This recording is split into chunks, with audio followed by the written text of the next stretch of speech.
Знам дека сакаат прогресивни промени и сакаат нешто поинакво од ерата на Блумберг. Демократот Бил де Бласио, кој беше на функцијата јавен застапник на Њујорк, им се представи на гласачите со популистичка агенда и меѓурасно семејство. Неговите две деца и жената Ширлейн, која е од афроамериканско потекло, за неа рече дека ќе има важна улога во неговата администрација. Некои аналитичари велат дека политичката ТВ реклама со синот Данте со препознатливата афрофризура му донел огромна предност на де Бласио во мултиетничкиот Њујорк.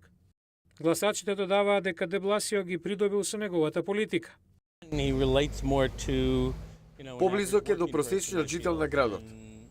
Против кандидатот на де Бласио, републиканецот Џо Лота е поранешен заменик градоначалник. Го критикуваше де Бласио дека сака да го намали бројот на полицајци и дека поради неговата политика криминалот во Њујорк ќе доживее пораст. Ако мислите дека криминалот и квалитетот на животот не може да се влошат, се лажете.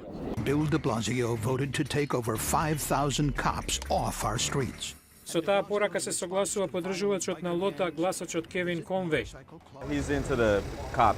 Тој е против полицијата, праксата да запираат и прават проверки. Ја мислам дека таа пракса прави да бидеме побезбедни. Но Лота загуби на изборите. Де Бласио ќе стапи на функцијата на 1 јануари наредната година.